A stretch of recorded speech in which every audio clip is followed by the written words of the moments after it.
ঈদের 5 দিনের লম্বা ছুটিতে দেশের পর্যটন কেন্দ্রে ভিড় করেছেন ভ্রমণ পিপাসুরা। রাঙামাটিতে বেড়াতে যাওয়া পর্যটকদের বরণ করে নেওয়া হয়, নানা পর্যটন কেন্দ্র ঘুরে দেখাচ্ছেন তারা। মনোমুগ্ধকর নানা দৃশ্য উপভোগ করেছেন ছুটিতে রাঙামাটিতে বেড়াতে আসা পর্যটকরা। বৃষ্টিতে সতেজ হয়ে ওঠা প্রকৃতি এখন আরও আকর্ষণীয়। ঈদে পর্যটকদের ঢল সামলাতে ব্যস্ত ব্যবসায়ীরা। আগাম ছুটি পেয়ে অনেকে ঈদের আগেই চলে আসেন রাঙামাটিতে। গত 2 মাসে তীব্র তাপদাহে স্থবির হয়ে পড়া পর্যটন ব্যবসা এবার চাঙ্গা হবে বলে প্রত্যাশা।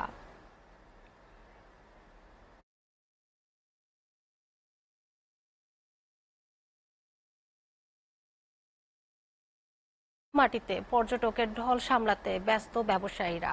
পর্যটকদের পদচারণায় মুখরে বিনোদন কেন্দ্রগুলো। এই বিষয়ে আরো খবর জানাতে সরাসরি যুক্ত হচ্ছেন সহকর্মী মোহাম্মদ সোলাইমান।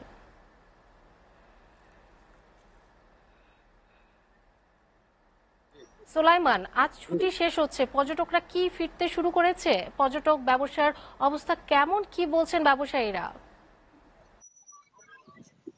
যে আপনারা জানেন ঈদুল আজহা উপলক্ষে কিন্তু 5 দিনের ছুটি চলছে। আজকে ঈদের দ্বিতীয় দিন। আজকে সরকারি ছুটি কিন্তু শেষ হবে এবং আপনারা জানেন গত শুক্রবার থেকে ঈদুল আজহা উপলক্ষে 5 দিনের একটি টানা ছুটি চলছে সারা দেশে।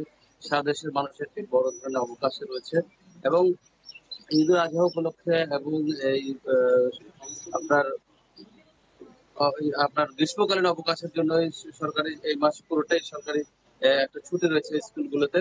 সব মিলিয়ে একটা ছুটির সময়ে কিন্তু পার্বত্য চট্টগ্রাম সারা দেশের মধ্যে পার্বত্য চট্টগ্রামের রাঙামাটি জেলাতে কিন্তু পর্যটকদের একটা ঢল নেমেছে। আমরা ইতিমধ্যে কথা বলেছি এখানকার হোটেল মালিক এবং রিসোর্টদের সাথে।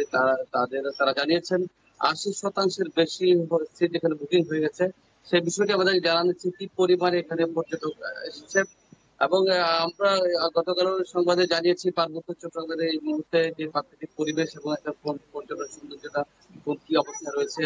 আমরা জানি বর্ষাকাল চলছে, বর্ষাকালে কিন্তু পার্বত্য চট্টগ্রামের প্রাকৃতিক পরিবেশটি একটু নতুন একটি রূপ ধারণ করে এবং এখানকার যে পাহাড়ি যে চিত্রগুলো রয়েছে সেটি আরো সতেজ হয়ে ওঠে এবং এখানকার প্রাকৃতিক সৌন্দর্যগুলো আরো নতুন রূপ ধারণ করে এবং সেই সৌন্দর্য উপভোগ করার জন্য ইতিমধ্যে কিন্তু রয়েছেন বিভিন্ন অঞ্চল থেকে পর্যটক এসেছেন এবং কাপ্তাই হ্রদের পাশে একটি পর্যটন কেন্দ্র আমরা আছি যেখানে কিন্তু প্রচুর পরিমাণে পর্যটক আছে, সকাল থেকে এসে ভিড় জমিয়েছেন এবং এখানকার মানুষের পার্বত্য চট্টগ্রামের জীব বৈচিত্র্য, পার্বত্য চট্টগ্রামের নিগোষ্ঠীদের বিভিন্ন সংস্কৃতিগুলো মানুষ উপভোগ করছেন এবং পার্বত্য চট্টগ্রামের যে পর্যটন সৌন্দর্য যে বর্ষাকাল যেটা ফুটে উঠেছে সেটি মানুষ উপভোগ করছেন এবং এখানকার পর্যটকদের নিরাপত্তার জন্য সরকারি বিভিন্ন ব্যবস্থা নেওয়া হয়েছে এবং এখানকার যে টুরিস্ট পুলিশ কাজ করছে পার্বত্য চট্টগ্রামের আগত পর্যটকদের নিরাপত্তা নিশ্চিত করার জন্য এবং এই আজকে থেকে আহ, সরকার ছুটি শেষ হলেও কিন্তু পর্যটকদের প্রত্যাশা করছেন এই পুরো মাস ব্যাপী যেহেতু স্কুল বন্ধ থাকবে প্রচুর পরিমাণে পর্যটক আসবে এবং আপনারা জানেন গত 2 মাস যাবৎ তীব্র তাপদাহে যে এখানকার আহ, তাপদাহের কারণে এখানে পর্যটন ব্যবস্থা যে ছিড়িয়ে ছিল সেটি কিন্তু এখন আবার চাঙা হতে শুরু করেছে। এই ছিল রাঙামাটি থেকে পর্যটনের সর্বশেষ অবস্থা।